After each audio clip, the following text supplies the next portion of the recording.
Mən də hər kəsi salamlayıram. Bugün sizlərə süni intellektin və yeni nəsil digital texnologiyaların erkən diaqnostikada əhəmiyyəti və qısaca skrininqdən bəhs edəcəm. Çıxış planım süni intellektin yaranma tarixçəsi, süni intellektin mammoqrafiyada istifadə sahələri, üstünlükləri və əksiklikləri, süni intellekt və MRT, süni intellekt və ultrasəs müayinə və yeni nəsil digital texnologiyalardan kontrast enhanced mammography and EPUS-dan biraz bəhs edib çıxışımı bitirəcəm. Tarixçə hal-hazırda ChatGPT müasir dövrdə çox istifadə olunan bir proqramdır, lakin radiologiyada biz daha əvvəllərdə süni intellekt proqramlarını istifadə etmişik. İlk dəfə 1998-ci ildə FDA tərəfindən təsdiqlənmişdir. 2002-ci ildə ABŞ-da geri ödəməsi çıxmışdır. İlk CAD, yəni Computer Aided Detection proqramları Machine Learning Systems üzərinə qurulmuşdur. Yəni insanlar bilgisi kompüterləri öyrətmək üzərinə yetişdirilmişdir. Daha sonra isə artıq deep learning, öz-özünə öyrənən maşınlar, yəni proqramlar istifadəyə sunulmuşdur. İlk SAD mammoqrafiyada gözdən qaçan hər 4 lezyondan birini aşkar edə bilirdi. Xərçənglərin 84%-ni aşkar edir və qeyd edilən illərdə ABŞ-da istifadəsi 74%-ə qədər çıxmışdır. 2018-ci ildə ilk deep learning tabanlı süni intellekt proqramları mammoqrafiyada FDA-dən təsdiq almışdır. 2020-ci ildə isə tomosintez üçün nəzərdə tutulan süni intellekt proqramları FDA tərəfindən təsdiqlənmişdir. Süni intellekt mammoqrafiyada istifadə sahələri iki qrupa bölünür.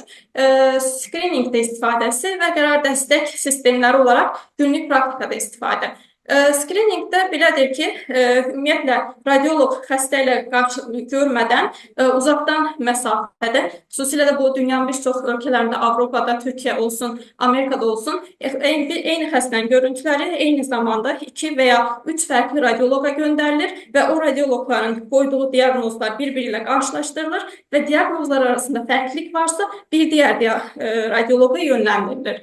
Əgər ikinci və üçüncü sərbəst oxuyucu kimi biz interval xərçəng riskini, faizini necə azalda bilərik sahəsində araşdırmalar aparılıb hətta. Xüsusilə də bu mövzuda Danimarka və Norveç çox böyük nailiyyətlər əldə etmişdir və onlar aşkar edib ki, həqiqətən də süni intellekt ikinci radioloqun və ya üçüncü radioloqun yerinə keçə bilər. Rahatlıqla biz insan faktorunu aradan çıxarda bilirik kimi yeni çalışmalar var. Biz isə gündəlik həyatımızda daha çox qərar dəstək sistemləri olaraq istifadə edirik.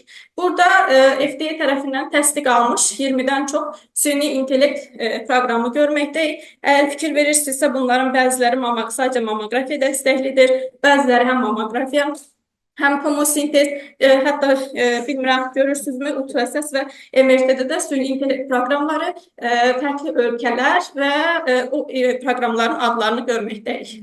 Süni intellektin üstünlükləri, araşdırmalar göstərir ki, süd vəzi radioloqları süni intellekti gündəlik praktikada istifadə etdiklərində daha tez qərar vermə və diaqnostika performansında artış yaşanır. Xüsusilə də tomosintez müayinələr radioloqun çox vaxtını alan metodlardan biridir. Süni intellekt radioloqu birbaşa patoloji slice, yəni patoloji kəsit olan nahiyəyə götürür və bizim müayinə müddətimizi daha da qısaldır və patoloji sahədə risk skorunu hesablayır. Günümüzdə dərin öyrənmə texnologiyası ilə inkişaf etdirilmiş süni intellekt algoritmları mammoqrafiyada bir süd vəzi radioloqu ilə bənzər performans göstərir və biz bilirik ki, artıq mikrokoordinatları radioloqlardan daha yaxşı diferensiyasiya edir. Və burada bilirik ki, bir çox radioloqlar arasında malin, benin, mikrokoordinat ayrımı arasında fikir ayrılıqları çox yaşanır. Xüsusilə də beninlərin öz içində diferensiyasiyası, malinlərin öz içərisində diferensiyasiyası barədə fikir ayrılıqları çox yaşayırıq, amma bu mövzuda süni intellekt bizdən daha üstündür. Süni intellektin çalışmamazlıqları, süni intellekt əməliyyatlı süd vəziləri üçün yəni öyrənilən bir proqram metodları deyirlər. Onlar məsələn onkoplastika, reduksion mammoplastika, implantlı süd vəzilərində yanlış pozitiv nəticələr verə bilər. Lakin bəs o zaman biz nə istifadə edirik? Çünki qadınlarda digər süd vəzi də var, yəni əməliyyat olmamış süd vəzli olduğu üçün bu xanımlarda da rahat bir şəkildə istifadə edə bilərik. Köhnə və yeni tarixli mammografiya görüntülərini qarşılaşdıra bilmir. Yəni, süni intellekt proqramları zamansal qarşılaşdırma icra etmir. Yəni, biz özümüz, məsələn, köhnə 2 il, 3 il öncəki görüntü ilə indikini qarşılaşdırmalıyıq. Əgər fərqlilik varsa, bunu biz özümüz aşkar etmək məcburiyyətindəyik. Sağ və sol görüntüləri müqayisə edə bilmir. Bu, yəni simmetrik qarşılaşdırma. Məsələn, sağ süd vəzi ilə sol süd vəzinin simmetriyasını, asimetriyasını müqayisə edə bilmir. Təşəkkürlər. Eyni zamanda bir süd vəzində CC və MLO proyeksiya qrafiyalarındakı məntiqsel bütünlük şəklində müqayisə edə bilmir. Yəni, məsələn, CC qrafiyada görünən bir nahiyədə bir şübhəli bir şey, az sonra nümunələrdə də göstərəcəm. Bir patologiya varsa, bunun meliografiyasında ümumiyyətlə qarşılığını, riskorunu verməyə də bilər. Yəni, bu barədə də əksiklikləri var. Süni intellekt böyük ölçülü tümörləri, spekulyar törəmələri gözdən qaçıra bilir. Amma çox kiçik ölçülü patologiyaları biz radiologlardan daha düzgün aşkar edir. Çünki mammograma patchwork şəklində baxır. Yəni, bilirik ki, rəqəmsal mammografiya cihazları istifadə edən hər bir radiolog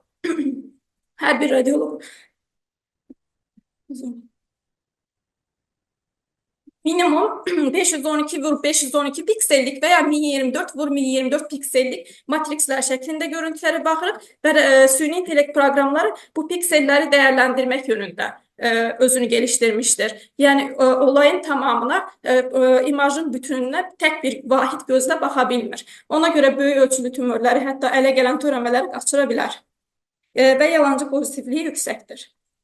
Nümunələr üzərindən davam edək. Bunlar bizim bir neçə xəstələrimizdir. Gördüyünüz kimi 84% 12 ədəd mikrokalsinat tapmışdır. Normalda adi ötəri baxdığımızda gözdən qaça biləcək bir mikrokalsinat küməsidir. Lakin bu biopsiya ilə DCIS diaqnozu almışdır.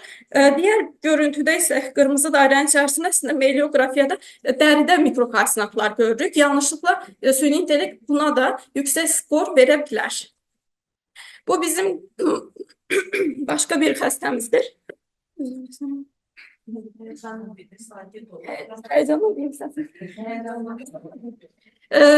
Belə ki, burada yüksək risk skoru görməkdəyik.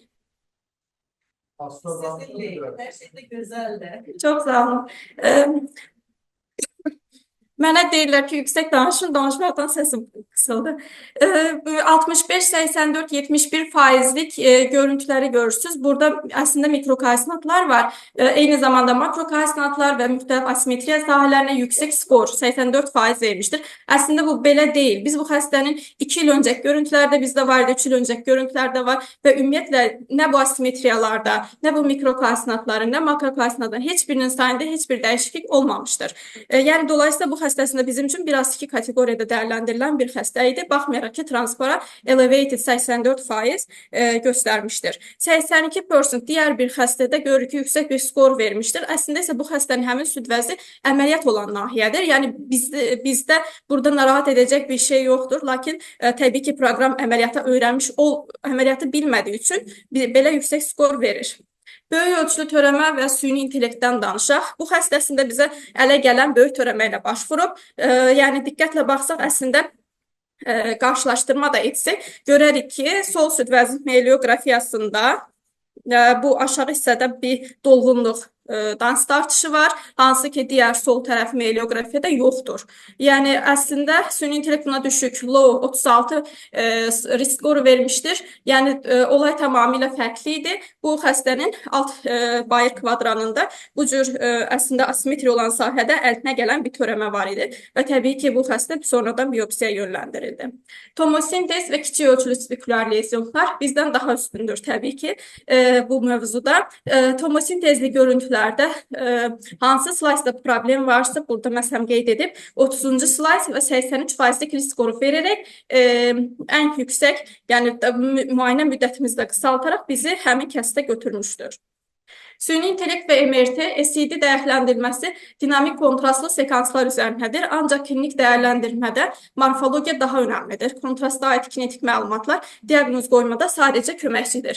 Yeni deep learning sistem dəstəkli SED sistemləri süd vəznində şübhəli sahələrdəki 3D morfoloji görüntüyü vəzdəki simmetrik sahətlə qarşılaşdırır. Nəzərə alsaq ki, mamografiyada bu mümkün deyildi, simmetrik qarşılaşdırma edə bilmirdik.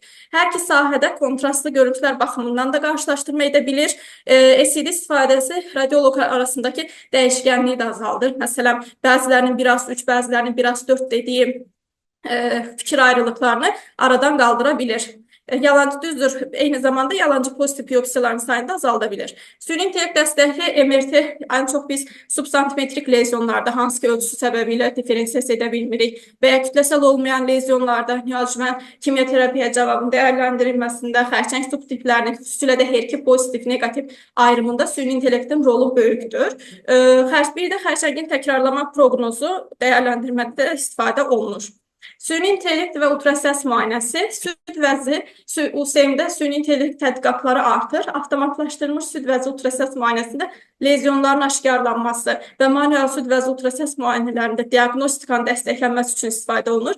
Amma burada biraz yetərsiz qalırıq. Çünki bilirik ki, ultrasəs müayinəsi istifadəçi bağımlı bir metoddur. Yəni biz o probu o nahiyəyə qoymasaq, təbii ki, o nahiyədəki solid törəməyə və ya hər hansı başqa bir törəməyə süni intellektdə bir risk skoru verə bilməyəcək və bunu da aradan qaldırmaq üçün çalışmalar davam edir və hətta az sonra da danışacağım avtomatlaşdırılmış ultrasəs müayinə metodlarından da istifadəyə başlanılmışdır. Kısaca kontrastlı mammografiyadan kollegam da əslində bəhs etdi. Bu spesifikliyi 84%, sensitivliyi 89%-lərə çıxmaqdadır. Kiçik enerjili, aşağı enerji səviyyəli, yəni kilovoltlu və yüksək enerji səviyyəli görüntülər əldə edərək damardan kontrast maddə, yodlu kontrast maddə verərək icra olunur. Sadəcə çalışmamazlığından bəhs etmək istəyirəm. Xüsusilə də toraks divarının dəyərləndirilməsində və aksial limfa düyünlərinin dəyərləndirilməsində biraz əksik qalır. Xəstə əgər hərəkət edərsə görüntü keyfiyyəti azalmış olur. Düzdür, kompresiya icra edərək bu problemi aradan qaldıra bilirik. Yalnız çox kompresiya etdiyimizdə isə kontrast maddənin toxuma tərəfindən sorulması, tutulması prosesində əngəllənmiş ola bilərik. Yəni ona görə kompresiyanın çox böyük önəmi var. MRT-yə girə bilməyən pasientlərdə ideal sayılır hal-hazırda sıx və strukturu olan qadınlarda və tümörün tam yerini müəyyən etmək çətinlik çəkildikdə multifokal, multisentrik xərçənglərin ayrımında istifadə etmək mümkündür. Etibarlılığı yüksəkdir. Çünki kontrast maddə sayəsində xərçəng toxuması olan sahələr hipervaskülər olduğu üçün kontrast maddəni digər toxumalardan daha çox tutub absorpsiya edəcək. Və X ışınına görə bunu ayırt edə biləcək və nümunələrdən görürsünüz. Düşük aşağı enerjili, yüksək enerjili və mikrojeksiyon MRT görüntüsündə bir törəmə. Digəri isə tip D, sıx süd vəzi struktur olan xanımda yüksək enerji görüntülərdə bir meliografiyada üst kəsimi arxada pektoral əzələ qonşuluğundakı bir törəmənin, hipervaskülər törəmənin kontrast maddə tutuşunu görməkdəyik. Bir sıra fərqli çalışmalar vardır ki, mammografiya ilə kontrast enhanced mammografiyanı qarşılaşdırır, spesifikliyi, sensitivliyini dəyərləndirmişdir. Hətta bəzi çalışmalardan da görürsünüz ki, kontrastlı mammografiyanın sensitivliyi 100%-lərə qədər yüksəlmişdir. Bəzi çalışmalar nəticələri bunu göstərir. ABUS, Automated Breast Ultrasound. Bilirik ki, Amerikada çox mərkəzdə ultrasəs müayinəsini həkim radioloqlar deyil, sonografer deyilən texniklər icra eləyir və bu da istifadəçilər arasında yəni istifadəçi bağımlı bir texnika olduğu üçün dolayısıyla prob bir nahiyyə qoyulmayıbsa, o nahiyədə də törəmə varsa görmə şansını əlimizdən almış olur və Amerikada bunun qarşısını almaq üçün bu cür xüsusi ultrasəs müayinə cihazları yaradılmışdır. Bunlar görürsünüz mammografiyanın qaşığına oxşayır. Xüsusi qaşıqlardır, şua yoxdur. Prosedur ortalama 15 dəqiqə davam edir. Manual deyil, o yüzden istifadəçidən asılı deyil. Sadəcə texnik o süd vəzinin üzərinə hafif kompresiya icra edərək incə slayslar, 2 milim qalınlığında incə slayslar şəklində görüntülər əldə edilir. Döşün dərisindən döş qəfəsinə doğru bütün nahiyələrə bərabər miqdarda baskı uygulanır və avtomatik olaraq həm koronal, həm aksial görüntülər radiologun workstationına göndərilmiş olur. Bu ultrasəs cihazının xüsusi qaşığıdır, süd vəzinin formasına uyğun və biz yuxarıda koronal və aksial görüntülərdən törəmələri necə tapdığını görüb. Ortasında sarı dəlik olan o qara hissə o giləni göstərir. Ora önəmli deyil. Ora diqqət etməyək. Sadəcə bu yuxarıda bir sağ süd vəzində və sol süd vəzində düyünlü törəmələri göstərə bilirik. Aşağıda isə bir fibroadenoma lezyonunun koronal və aksial görüntülərini görməkdəyik. Mən şəxsən öz praktikamda istifadə etmişəm bu cihazı. Yalnız təbii ki, bunun da çatışmayan cəhətləri var.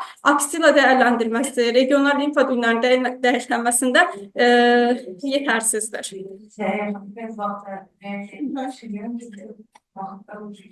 Bitirirəm. Süni intellekt demək, təxmin edir, radioloq qərar verir. Gələcəkdə dərin öyrənmə təməlli süni intellekt sistemləri süd vəzi radioloqunun günlük rutin işlərində verimliliyi, güvən səviyyəsini artıracaq və radioloqların qısa zamanda daha çox müayinə icra etməyinə yardımcı olacaq. Yeni nəsil texnologiyalar daha qısa zamanda optimallaşdırılıb, standartizə edilmiş görüntülər əldə edib, diaqnostikanın həssaslıq və spesifikliyini artıran müayinə metodlarıdır.